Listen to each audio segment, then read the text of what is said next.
Hello everyone, my name is Ayush and I am doing BA LLB from IIT University. And today I am going to make a video on the topic 108 under section 108 IPC Indian Penal Code 1860, and the topic is abater. 108 talks about the definition of abater, and 107 talks about the modes of the abatement. And I have already made a video on the topic modes of the abatement. सो आपको आज का topic जो होगा 108 of IPC होगा abettor, and 107 जो कि modes of abetment की बात करता है उसमें मैं ऑलरेडी वीडियो बना चुका हूँ. And it is request that before watching this video you should go and watch that video so that you will understand much easier and effectively in this video about the definition part. Okay, as I have already asked you to please bring your Bayer Act. Before we go ahead, I will again request you to please take out your Bayer Acts and open the section 108 of IPC. And इसमें भी मैं पहले Bayer Act को ही reading करूंगा, उसके बाद मैं आपको समझाऊंगा.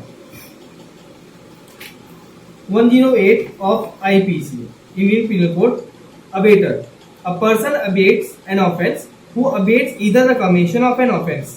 Please underline the term commission of an offence. ये एक एलिमेंट की तरह हम लोग मान सकते हैं, कमीशन ऑफ एन ऑफेंस, और the commission of an act which would be an offence. इसको भी आप अंडरलाइन कर लीजिए. If committed by a person capable of by law of committing an offence with the same intention और knowledge as that of the abettor. इसमें जो है आप इंटेंशन एंड नॉलेज, ये दो को भी आप जो है अंडरलाइन कर लीजिएगा. ये आपका जो है कीवर्ड है. चलिए इसकी डेफिनेशन को मैं पहले एक्सप्लेन करता हूँ. अबेटर कौन है?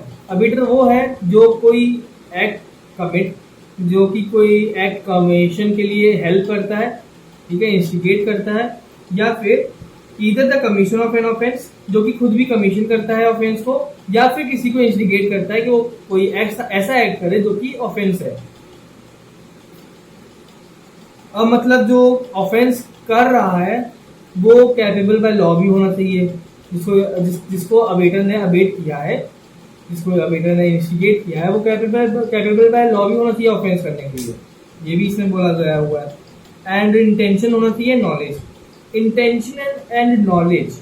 इंटेंशन मतलब कि फॉर एग्जाम्पल आपको एग्जाम्पल देता हूँ. ए एंड बी है, ठीक है, जैसे ए एंड बी का नहीं जानते. जैसे ए जो है गया है कहीं, जैसे मान लीजिए पहाड़ पर गया है, एंड उसको जो है एक पेड़ के नीचे साइकिल खड़ी मिलती है, नई अच्छी सी साइकिल मिलती है, और साइकिल के ठीक बगल में झाड़ियाँ होती हैं, और झाड़ियों में से आवाज़ आ रही होती है. आवाज़ मतलब कि झाड़ियाँ हिल रही होती हैं, और एक के ऊपर जो है अब जान का खतरा है, क्योंकि वहाँ पे जानवर भी हो सकता है, जंगली जानवर भी हो सकता है, और एक से मतलब साइकिल का जो है मालिक भी हो सकता है. तो ए ने जो है बंदूक निकाली और वहां पर गोली मार दी. अब अगर ए को मालूम होगा कि वहां पर इंसान है, सी है वहां पे, मतलब गाड़ी सी साइकिल है, वो इंसान अंदर था और उसने गोली मार दी इंटेंशनली, तो जो है इंटेंशन में आ जाएगा, ठीक है.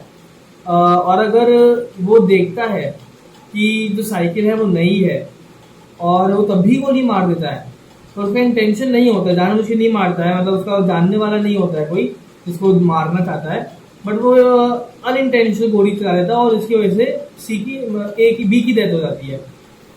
तो कोर्ट ये कहेगा भाई आपको दिख रहा है कि वहां पर जो है आपको नई साइकिल दिख रही है, तो आपको नॉलेज होना चाहिए कि आपका जो है एक्ट क्या करेगा. हो सकता है वहाँ पे जानवर हो सकता है इंसान हो, पर आपको नॉलेज होनी चाहिए कि वहाँ पे इंसान भी हो सकता है, क्योंकि साइकिल जो है नई खड़ी है. वहीं अगर साइकिल पुरानी होती तो भले ही इसको डिफेंस देते कि हाँ साइकिल पुरानी है तो वहाँ पे जानवर होने के चांसेस ज़्यादा है, पर साइकिल नई है और झाड़ियाँ भी हिल रही हैं, तो उसको नॉलेज होना चाहिए कि उसके एक्ट से क्या मतलब फर्क पड़ेगा, आगे क्या होगा. तो इसी में दोनों में डिफरेंस ये होता है, इंटेंशन एंड नॉलेज का. तो यहाँ पर इसकी बात की गई है कि इंटेंशन और नॉलेज अगर अबेटर को मतलब अबेटमेंट जो कर रहा है उसके नॉलेज और इंटेंशन को सेम रखा गया है, मतलब उसके दोनों को सेम उसके उसमें जो अबेटर हुआ है, अबेटेड जो हुआ है पर्सन, उसको जो उसने ऑफेंस किया वो अबेटर के नॉलेज और इंटेंशन को सेम रखते हुए किया गया है। अब एक्सप्लेनेशन 4 एक्सप्लेनेशन नहीं 5 एक्सप्लेनेशन इसमें दिए हुए हैं। सबसे पहले हम पढ़ेंगे एक्सप्लेनेशन नंबर 3। इसके रीजन ये है क्योंकि मैंने आपको एक लाइन अंडरलाइन इसमें एक जो है स्टेटमेंट अंडरलाइन करवाया है जो कि है कैपेबल बाय लॉ। अब हम एक्सप्लेनेशन 3 इसलिए पहले पढ़ेंगे क्योंकि उसमें ये बोला हुआ है। पहले मैं एक्सप्लेनेशन 3 पढ़ लेता हूँ। It is not necessary that a person abetted should be capable by law of committing an offence और that he should have the same guilty intention और knowledge as that of the abettor और any guilty intention और knowledge. अगर आपने IPC starting में पढ़ी होगी तो उसमें सेक्शन 84 आता है। अब 84 सेक्शन क्या बोलता है? सेक्शन 84 बोलता है कि जो बच्चा मतलब कोई भी बच्चा जो 7 साल से छोटा है, डिफेंस है, कोई भी बच्चा जो 7 साल से छोटा है उसने कोई भी एक्ट किया हो, चाहे कुछ भी किया हो, इंटेंशनली किया हो, अनइंटेंशनल किया हो, कुछ भी किया हो, वो ऑफेंस नहीं होगा जो 7 साल से छोटा है। ये जो है इंडियन एविडेंस एक्ट सेक्शन 4 का कंक्लूसिव प्रूफ माना जाएगा। जैसे मान लीजिए अगर ए जो है 7 साल से छोटा है एंड उसने बी को जो है पॉइजन देके डेथ कॉज कर दी। अब बी के जो है जाते हैं कोर्ट और ए जो है बोलता है कि भाई मैं तो छोटा हूँ, तो कोर्ट ये नहीं कहेगी कि उसके खिलाफ जो है एविडेंस लेगी कि हाँ ये होगा। सीधा कोर्ट ये कहेगा कि भाई 7 साल से छोटा है तो हमको मानना पड़ेगा, हम बाध्य हैं। Court is bound to presume that the act is not an offence and the child will be acquitted. ये प्रिज्यूम कंक्लूसिव फैक्ट है कि कोर्ट को मानना पड़ेगा, भले ही जो है उसके अगेंस्ट सारे एविडेंस हैं कि वो एक वीडियो रिकॉर्डिंग में बोलता है कि मैंने उसको ऐसे मतलब ऐसे जो है उसको जहर दिया और मेरा इंटेंशन ये था और मैं नहीं जानबूझ के किया। भले ही वो बच्चा जो है वीडियो में बोलता है बट कोर्ट जो है ये नहीं मान सकती। ठीक है, तो यहाँ पे यही बोला गया है कि कैपेबल बाय लॉ होना चाहिए। जैसे मान लो कि क्या होता है कि ए ने जो है बी जो है 7 साल से छोटा बच्चा है, बी को बहकाया, इंस्टिगेट किया कि जाके वो सी के खाने में जहर मिला दे। उसने जहर मिला दिया, सी मर गया। अब क्या होगा? ए तो लायबल होगा ही होगा अबेटर के लिए, तो क्या बी भी क्या ऑफेंस करने के लिए लायबल होगा? नहीं भाई, वो नहीं लायबल होगा अकॉर्डिंग टू सेक्शन 84। तो अब हम लोग बात करेंगे एक्सप्लेनेशन 1 की। एक्सप्लेनेशन 1 में क्या बोला हुआ है? The abetment of the illegal omission of an act may amount to an offense although the abater may not himself be bound to do that act। Simple सा एग्जांपल, जैसे पहले तो ओमिशन का मतलब बताता हूँ। ओमिशन मतलब क्या होता है? इलीगल ओमिशन मतलब होता है कि when person legally bound to do any act but वो जो है he doesn't perform that act, that is illegal omission। For example, A and B के बीच में एग्रीमेंट होता है कि बी कहीं भी अगर किसी को देखेगा, किसी पर्सन को जो कि फूड की वजह से, जो हंगर की वजह से डेथ हो रही है इसकी, तो वो उसको खाना खिलाएगा। बट बी जो है जा रहा होता है, बट बी को तब भी दिखता है कि हाँ सी जो है खाने की वजह से मर रहा है, बट वो खाना नहीं खिलाता है, वो इलीगल ओमिशन हो जाएगा।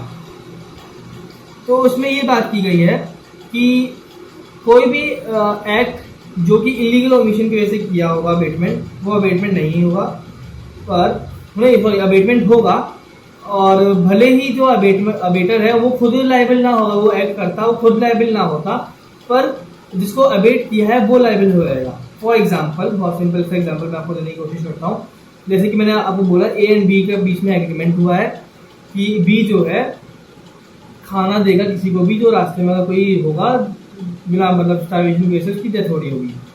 वहीं पर अगर ए जो है बी को रोकता है इस एग्रीमेंट को फुलफिल करने से, फॉर एग्जाम्पल जैसे कि बी जो है खाना देने जा रहा था सी को, पर ए ने जो है उसको प्रोवोक किया, इंस्टिगेट किया कि जो है भाई मत खाना दो, तो उसने खाना नहीं दिया।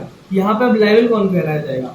बी कहलाया जाएगा liable. B will be held liable for that, but A will not be held liable for that offence, because खाना ना देना is not an offence, because it is not punishable under IPC. खाना देना is not punishable offence.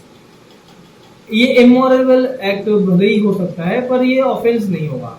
तो ए इसमें liable नहीं होगा पर बी लायबल हो जाएगा। एग्जाम्पल यही था इसमें। अब हम लोग आते हैं एक्सप्लेनेशन नंबर 2 पर।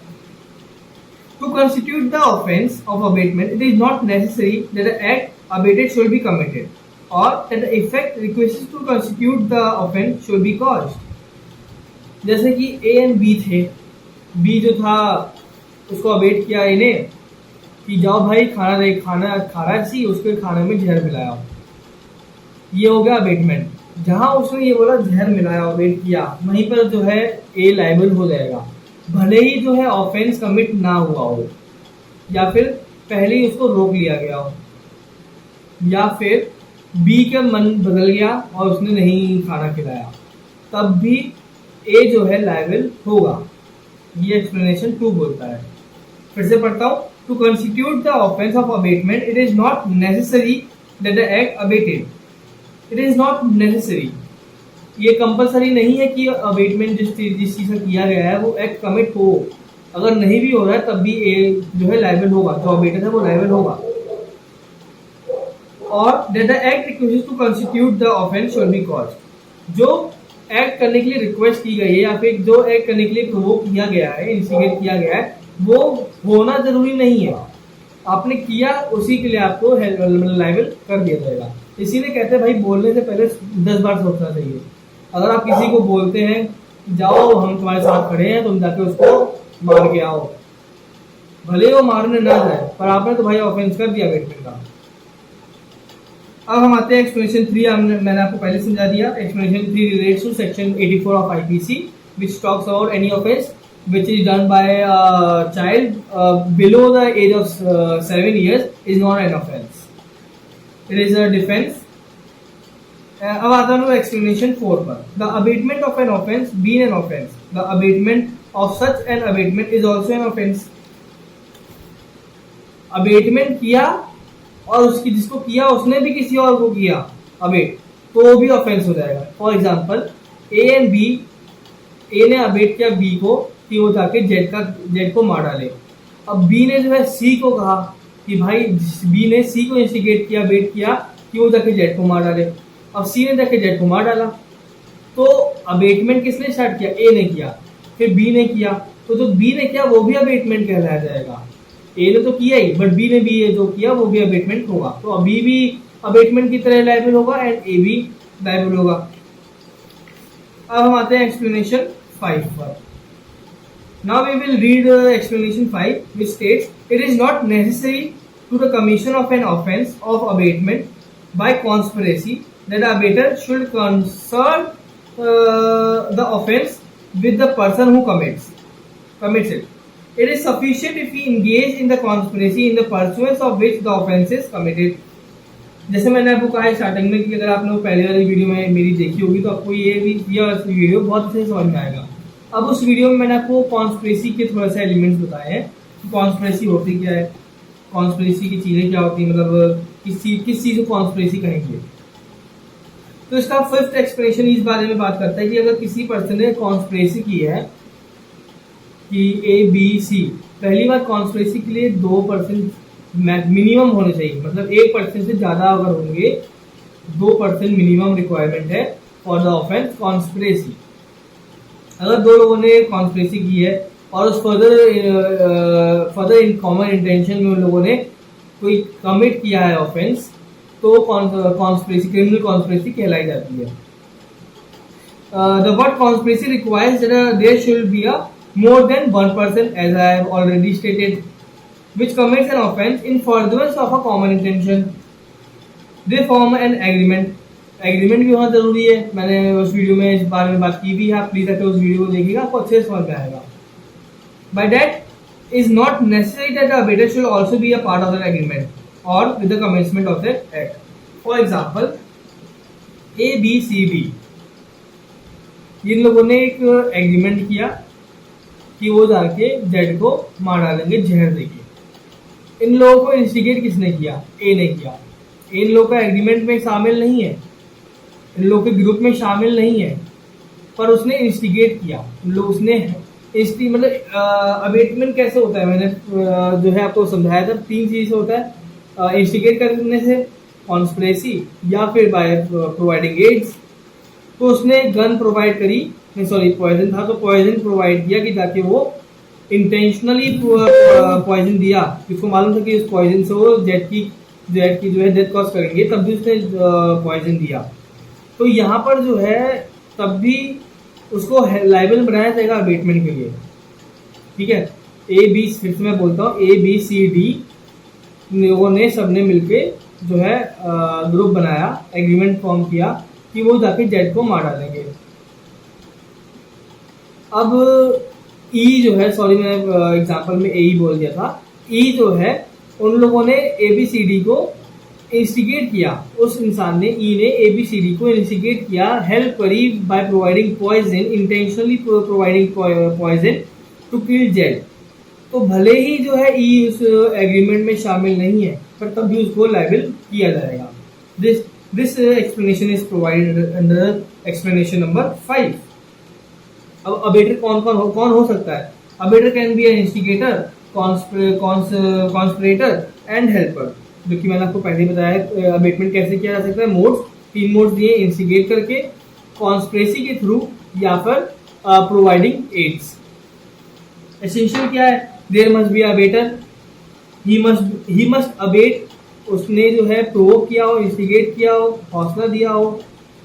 Abetment must be an offence और an act which would be an offense if committed by a person capable आ जाओ। मैं आपको बोलता हूँ कि बेयर एक्ट लेकर बैठा करिए, ये मैं आपको एक तरीके से प्रोवोक करने की कोशिश कर रहा हूँ कि जब भी आप पढ़ें तो आप बेयर एक्ट लेके बैठे। ये ऑफेंस नहीं है, इसमें मैं कोई गलत काम करने के लिए नहीं कह रहा हूँ, तो ये जो है अबेटमेंट नहीं होगा। यही मैंने बोलूँ कि भाई आप बुक अगर आपके पास नहीं है तो जाइए आप शॉप से बिना पैसे दिए बुक उठा लाइए, तो ये चोरी हो जाएगी। ये मैं अगर आपको मैं बोल रहा हूँ तो ये अबेटमेंट हो जाएगा, जिसका जो है रिजल्ट क्या होगा? एक चोरी होगी, थेफ्ट होगा, तो ये ऑफेंस है, ठीक है। आज के लिए इतना ही बस। तो I will make another video on the section 109, जिसमें जो है पनिशमेंट की बात करता है, मतलब आगे जो है सब पनिशमेंट है, वो बहुत ही इंपॉर्टेंट सेक्शन है for the abetment and also for the conspiracy perspective. Please watch my previous videos and like that and subscribe, and please comment on this video if you need any type of explanation, और कोई चीज़ आपको अगर समझ में ना आई हो तो मुझे प्लीज़ बताएं, मैं उसको समझाऊंगा आपको। Thank you for today and have a nice day, goodbye, take care.